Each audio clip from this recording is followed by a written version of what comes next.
అన్యాయం పైన గలం విప్పేందుకు ఇక్కడ సమావేశమయ్యాం. ఎప్పుడైనా ప్రజలకు అన్యాయం జరుగుతుంది అంటే ముందుగా ఉండేది వైఎస్ఆర్సీపీ పార్టీ. ప్రజల పార్టీ, ప్రజల కోసమే నడుపుతున్న పార్టీ వైఎస్ఆర్సీపీ పార్టీ.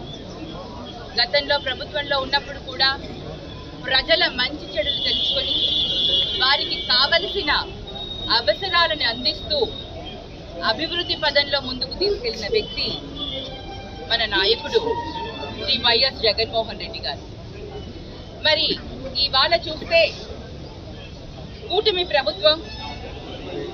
ప్రభుత్వంలో వచ్చే ముందర ఎన్నో అబద్ధపు హామీలను ఇచ్చింది. సూపర్ 6 అంటూ ప్రజలను మోసం చేశారు.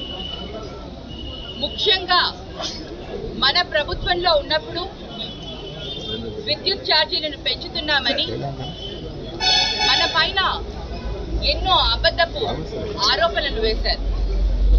అసలు ఆ విద్యుత్ ఛార్జీలను కూడా మన ప్రభుత్వంలో ఎందుకు పెంచాల్సి వచ్చిందో కూడా మన జగనన్న చెప్పడం జరిగింది.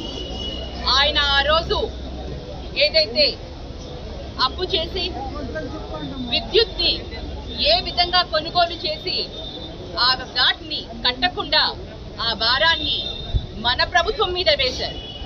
ఆ ప్రభుత్వంలో ప్రభుత్వం వచ్చాక ఆ భారాన్ని తగ్గించేందుకు ఏ విధంగా మనం వాటిని సరిచేసుకోవాలో ప్రయత్నంలో అప్పుడప్పుడు కొద్దిగా ఛార్జీలను పెంచితే అది ఏదో మనం చాలా మోసం చేసేస్తున్నామన్న ఒక పెద్ద ఆందోళన తీసుకుని వచ్చారు.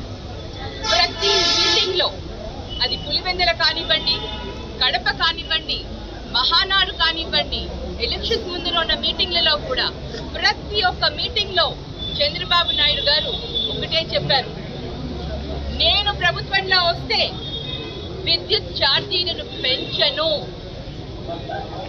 అంతేకాకుండా వీలైతే విద్యుత్ ఛార్జీలను తగ్గిస్తాను అని ఎంత గొప్పగా అందరినీ మోసం చేశారో ఇవాళ మనం అందరం కూడా తెలుసుకోవాలి. గతం 2014లో కూడా ఈ విధంగానే అబద్ధపు మాటలతో మోసం చేసి ప్రభుత్వంలో వచ్చారు. కానీ ఈసారి మరి పవన్ కళ్యాణ్ చూసుకునో మరి ఎవరిని చూసో ప్రజలు మోసపోయారు. ఈసారి కూడా అబద్ధాలు చెప్తున్నా కూడా మరి మనం అందరం కూడా మోసపోవాల్సి వచ్చింది. మరి కూటమి ప్రభుత్వం ఈ రోజు ఏం చేస్తుంది? 6 నెలలు తిరగకుండానే 15,000 కోట్ల భారాన్ని ప్రజల మీద వేసింది.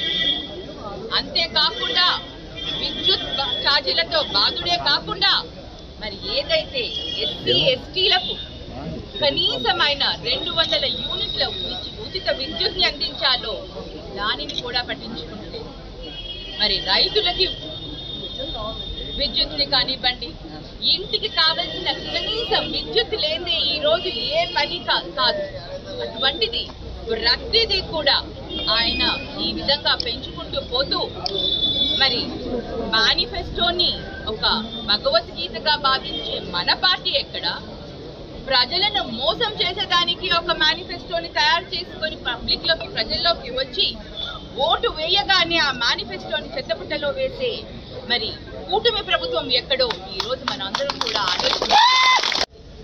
కేవలం కూటమి ప్రభుత్వానికి కావలసింది ఒకటి, ప్రజలు ఎలా ఉన్నారు, వారికి కనీస సౌకర్యాలు ఉన్నాయా లేదా, రైతులు ఎలా ఉన్నారు, వాళ్ళకి కావలసిన సౌకర్యాలను అందిస్తున్నామా లేదా, చదువుకునే పిల్లలకి మన బాధ్యతగా వాళ్ళకి ఏదైనా అభివృద్ధి చేస్తున్నామా, వైద్యం కోసం మనం ఏమన్నా తీసుకుని వస్తున్నామా, ఆరోగ్యశ్రీని ఇంకా అభివృద్ధి చేద్దామా అనే ఆలోచన అస్సలు లేదు. కూటమికి ఉన్నదంతా ఒకటే, ఏపీ అన్న ఒక్క పదాన్ని ఏపీ అంటే అమరావతి, ఏ అంటే అమరావతి, పి అంటే పోలవరానికి పరిమితమై ఉన్నారు. ఈ 2 తప్ప వేరే ఎక్కడా కూడా ఏది కూడా దృష్టిని పెట్టట్లేదు. మరి ఈరోజు ప్రతిపక్ష హోదా ఇవ్వకున్నా కూడా మన నాయకుడు ప్రజలకు జరుగుతున్న అన్యాయాలను మనం ముందు పెట్టాలని చెప్పి రోజు ముందుకు వచ్చి ప్రతి ఒక్కటి కూడా మన కర్తవ్యం అని భావిస్తూ ఈరోజు ప్రజలను చైతన్యవంతం చేస్తూ వారు చేస్తున్న అన్యాయాలని మనం ఎండకట్టేందుకు ఇవాళ ఇక్కడ సమావేశమయ్యాం. మరి ఈ సమావేశానికి ప్రతి ఒక్క కార్యకర్త, ప్రతి ఒక్కరు కూడా వారు నడుముకట్టుకుని ముందుకు వచ్చినందుకు వారందరికీ కూడా మనస్ఫూర్తిగా, హృదయపూర్వకంగా వాళ్ళందరికీ కూడా కృతజ్ఞతలు తెలియజేసుకుంటూ సిద్ధంగా ఉన్నామని ఈరోజు తెలియజేసుకుంటూ, ఈరోజు పాత్రికేయులకి మీ అందరికీ కూడా కృతజ్ఞతలు తెలియజేసుకుంటాను. ఈరోజు మరి ఆఫీసర్లకి మా వినతి పత్రం ఇచ్చేందుకు ఇక్కడికి రావడం జరిగింది. మీ అందరి సహకారం మాకు ఎప్పుడూ ఉండాలని పాత్రికేయులు కూడా